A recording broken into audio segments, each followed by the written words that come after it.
बिस्मिल्लाहिर्रहमानिर्रहीम। लाखों दरूद पाक हज़रत मोहम्मद सल्लल्लाहु अलैहि वालैहि वसल्लम और आप सल्लल्लाहु अलैहि वालैहि वसल्लम की आल पर। अस्सलामु अलैकुम। मेरा नाम इफ्तिखार अहमद है और आप मेरा यूट्यूब चैनल नॉलेज देख रहे हैं। सुल्तान सलाहुद्दीन अयूबी ने यरूशलेम कैसे फ़तह किया, इस सिलसिले में आज की वीडियो का unवान है मुसलमान कैदियों का कत्ले आम। 20 जून को बादशाह रिचर्ड शेरदिल का एलची सुल्तान के सामने पेश हुआ और अंग्रेज़ बादशाह की तरफ से मुलाकात की ख्वाहिश का इजहार किया।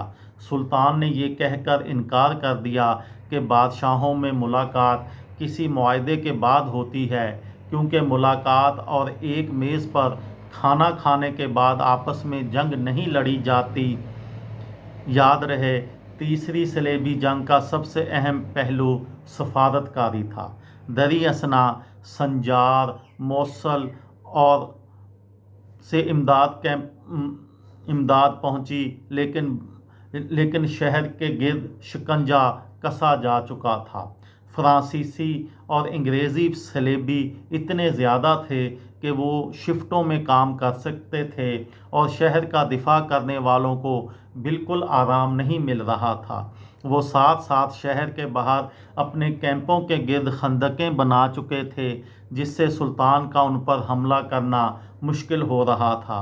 सलाहुद्दीन बेचैन माँ की तरह घोड़े पर एक डिवीज़न से दूसरी डिवीज़न तक जाते और लोगों को जहाद में अपना फ़र्ज़ अदा करने की तलकीन करते। उनके बारे में ये भी कहा गया कि उन्होंने इन दिनों में कोई खाना नहीं खाया और उन पर थकान और गम तारी था।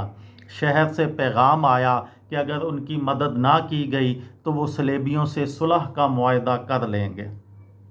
तारीख़ के ज़राए बताते हैं कि शहर में मायूसी फैल रही थी। शहर का हसार कमज़ोर पड़ता जा रहा था और उनकी तरफ से सख्त मुज़ाहमत के बावजूद सलेबियों की फतह यकीनी होती जा रही थी। 12 जुलाई को शहर से तैराक ने सुल्तान को आकर शहर की तरफ से सलेबियों के आगे हथियार डालने और मुआहदे की खबर दी। उन्होंने कत्लेआम से बचने के लिए ऐसा किया। मुआहदे के तहत उन्हें असल सलेब 1500 कैदी छोड़ने के अलावा सलेबियों को 2 लाख दिनार भी देने थे। मुआहदे में सुल्तान के लिए सबसे मुश्किल सवाल 2 लाख दिनार का था। इस जंग में बहुत ज़्यादा वसाइल इस्तेमाल हो चुके थे और सुल्तान को बार बार माली मदद की दरख्वास्त करनी पड़ रही थी। उनकी दरिया दिली से बहुत से इत्तेहादियों को इकट्ठा रखने का अहम ज़रिया साबित हुई थी, और अब जब उनके पास ज़ाती वसाइल ख़त्म हो रहे थे तो ये मुतालबा मुश्किल था। बज़ाहिर ऐसा लगता था कि सुल्तान ने आधी रकम अदा कर दी और उनकी तरफ से तयशुदा तादाद से आधे कैदी आज़ाद करने की पेशकश कबूल कर ली गई। तारीख़ बताती है कि सुल्तान का असरार था कि मुसलमान कैदियों में अहम ओहदेदार भी शामिल होने चाहिए और ये सिर्फ आम कैदी ना हो। इस मामले में इतना तूल पकड़ा कि कैदियों के तबादले में ताख़ीर होने लगी। रिचर्ड शेरदिल ने उनकी तहवील में मुसलमान कैदियों को, जिनकी तादाद 2600 थी, एक जगह इकट्ठा करके हलाक कर दिया। जब तक मुसलमानों को उसकी खबर पहुंची, बहुत देर हो चुकी थी।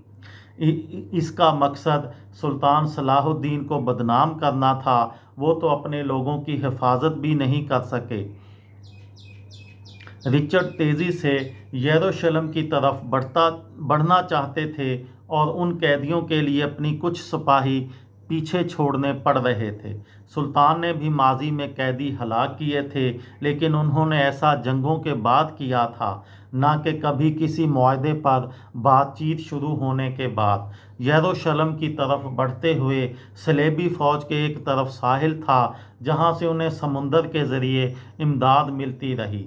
रिचर्ड शेरदिल ने इसका खसूसी बंदोबस्त किया था और अक्का की लड़ाई में मुसलमान बहरिया को नुकसान की वजह से वो इसके ख़िलाफ़ कुछ नहीं कर सके थे। عکا سے روانہ ہوتے ہی مسلمان تیر اندازوں نے سلیبیوں کو نشانہ بنانا شروع کر دیا۔ سلطان کے بیٹے الافضل نے اس میں اہم کردار ادا کیا۔ ان دنوں جو سلیبی قیدی بنتا ان کے ساتھ سخت سلوک کیا جاتا، اس میں عہدے اور رتبے کی کوئی تفریق نہیں کی گئی۔ یہ تھی میری آج کی ویڈیو۔ کسی دوست کو، کسی بھائی کو، کسی بہن کو فائدہ ہو تو مجھے دعاؤں میں یاد رکھیے گا۔ دل دل پاکستان، جان جان پاکستان۔ السلام علیکم۔